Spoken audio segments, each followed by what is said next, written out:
Halo, halo, assalamualaikum. Kembali lagi di materi USPS bagian sosiologi yang keempat. Kali ini kita akan membahas tentang mobilitas sosial. Apa sih pengertian dari mobilitas sosial? Mobilitas sosial berasal dari bahasa Latin yaitu mobilis, artinya mudah dipindahkan atau bergerak satu tempat ke tempat lainnya.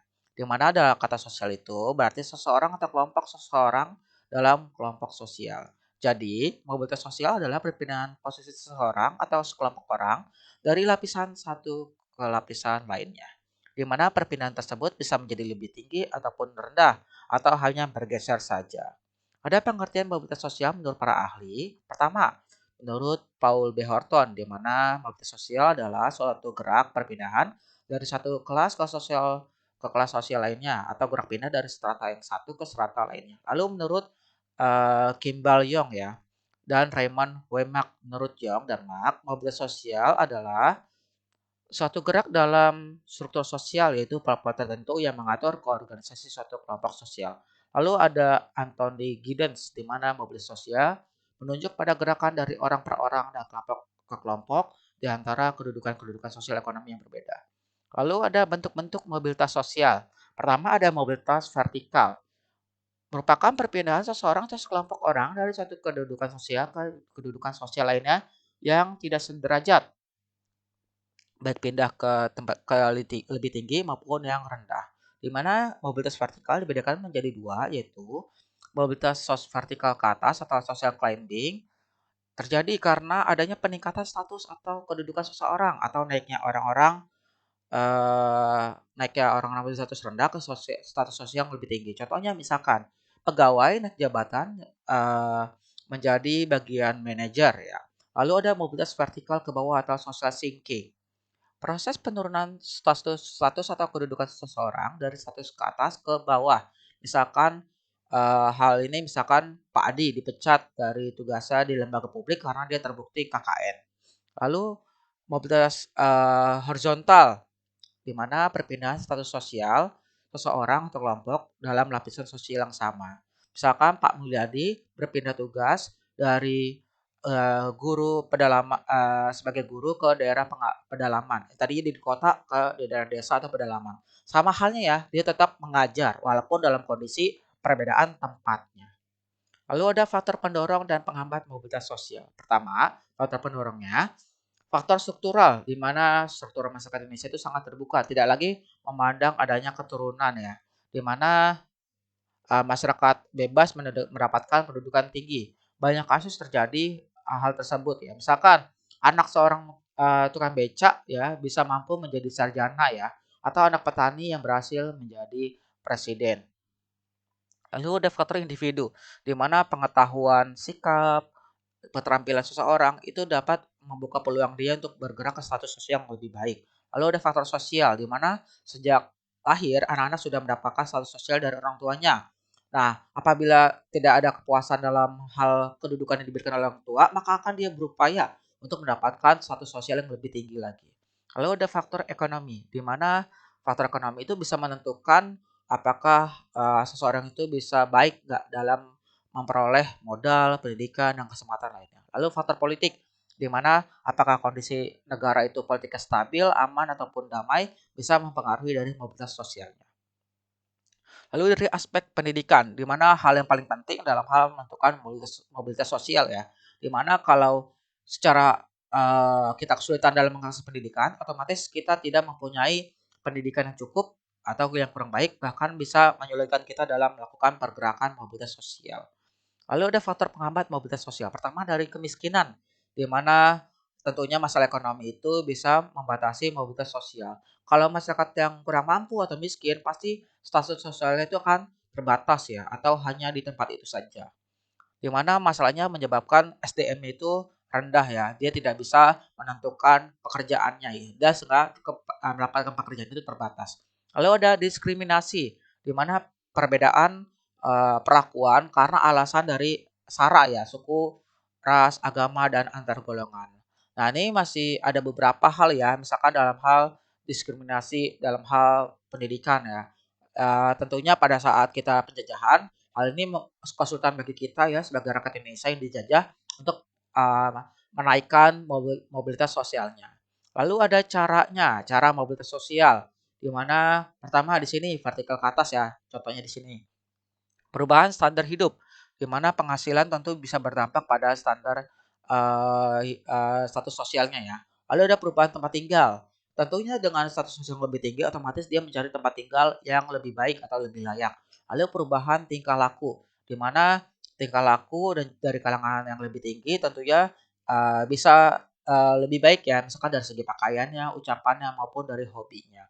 Lalu ada pernikahan, di mana dengan pernikahan bisa menaikkan status sosial orangnya ya, apakah menjadi orang yang kaya atau yang lebih terpandang. Lalu bergabung dengan organisasi tertentu, di mana dengan melibatkan diri dalam suatu organisasi.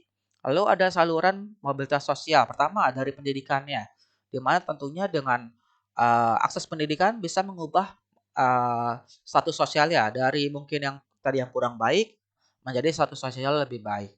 Lalu ada organisasi politik. Dengan masuk ke partai politik tentunya dia akan menjadi jiwa yang profesional, untuk berdedikasi, dalam hal, eee ini ya partai politiknya ya, di mana anggota partai politik ini tentunya juga memperoleh kursi legislatif.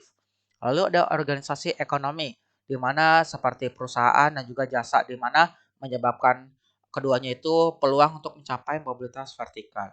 Lalu ada organisasi profesi, di mana himpunan orang-orang yang mempunyai profesi yang sama dan juga bisa menyebabkan kompaknya dalam hal profesinya ya, misalkan memperjuangkan profesinya, misalkan kayak PGRI atau Persatuan Guru Republik Indonesia, di mana sarana untuk memperjuangkan guru ya di bidang pendidikan dan juga kesejahteraan guru.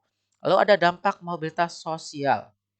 Pertama, dampak positifnya nih, pertama mendorong seseorang itu untuk lebih maju, ya untuk tentunya bisa memotivasi seseorang untuk lebih tinggi lagi ya kehidupannya. Lalu mempercepat tingkat perubahan sosial. Ya di mana dulunya mungkin Indonesia sekarang dulunya agraris, yang pertanian, sekarang ke industri. Tentunya hal ini juga harus dibarengi dengan SDM yang berkualitas. Lalu meningkatkan integrasi sosial. Tentunya dengan mobilitas sosial dapat meningkatkan integritas sosial, di mana seseorang tuh pasti akan menyesuaikan dengan gaya hidup, nilai-nilai, norma-norma yang dianut oleh kelompoknya, tentu dengan status sosial yang baru sehingga terciptalah integrasi sosial.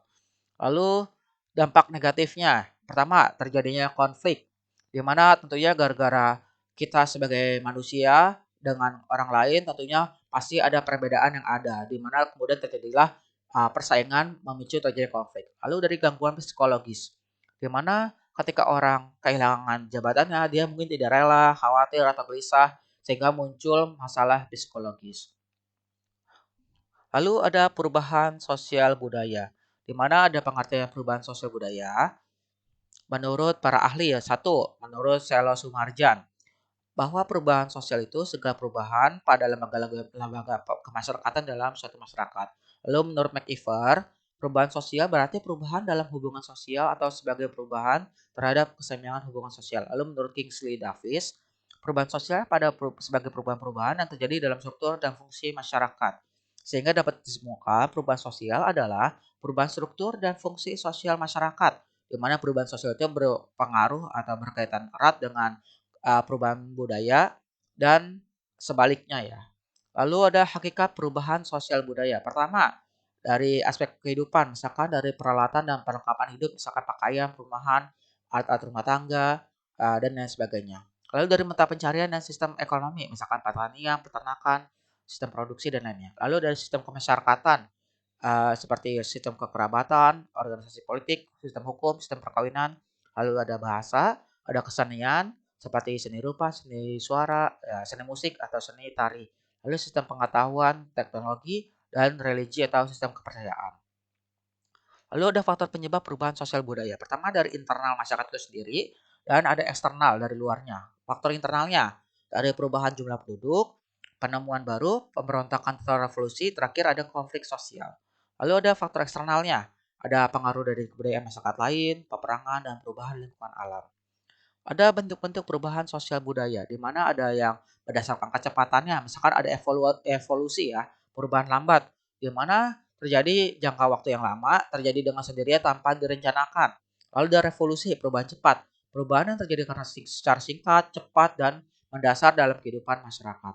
Lalu perubahan sosial berdasarkan prosesnya, ada perubahan yang dihendaki, di mana perubahan yang telah direncanakan oleh pelaku perubahannya atau agent of change.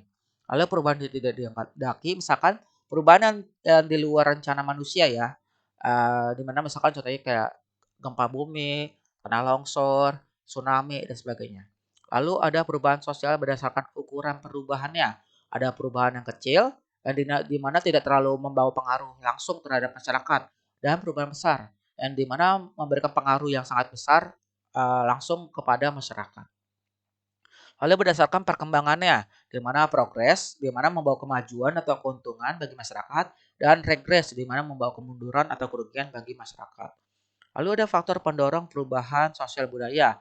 Pertama, faktor pendorongnya itu ada kontak dengan kebudayaan lain, sistem pendidikan formal yang maju, sikap menghargai hasil karya orang lain yang keinginan untuk maju, sistem terbuka dalam lapisan masyarakat, penduduk yang heterogen atau bermacam-macam ya, beraneka ragam, ketidakpuasan masyarakat, dan orientasi ke masa depan. Lalu ada faktor penghambat perubahan sosial budaya. Pertama, kurangnya hubungan dengan masyarakat lain, perkembangan iptek yang terhambat, sistem atau sikap masyarakat yang tradisional, ada kepentingan-kepentingan pribadi yang tertanam kuat, adanya rasa takut akan terjadinya kegoyahan atau perubahan, prasangka terhadap hal-hal yang baru atau asing, hambatan yang bersifat ideologis, lalu ada adat atau kebiasaan negatif, dan terakhir ada nilai pasrah dalam kehidupan. Lalu ada dampak perubahan sosial. Pertama, dampak positifnya, di mana masyarakat tentunya akan mampu berupaya untuk menyesuaikan diri dengan perubahan yang ada. Ketika masyarakat itu mampu dengan perubahan yang ada, maka disebutnya sebagai adjustment, di mana sikap yang terbentuk itu ada demokrasi, modernisasi, dan globalisasi. Dampak negatifnya, di mana ketika masyarakat itu tidak mampu untuk menyesuaikan diri dengan perubahan yang ada, di mana justru malah menjadi malah adjustment. Kemudian terjadilah bentuk westernisasi yang bersifat kebarat-baratan, sekularisme, di mana paham yang memisahkan antara urusan agama dengan negara. Lalu ada konsumerisme dan hedonisme, ini paham yang menghambur-hamburkan uang atau istilahnya foya-foya ya. Ya, itu aja untuk pembahasan kali ini. Untuk pembahasan dari globalisasi akan kita bahas di part berikutnya. Wassalamualaikum warahmatullahi wabarakatuh dan adios.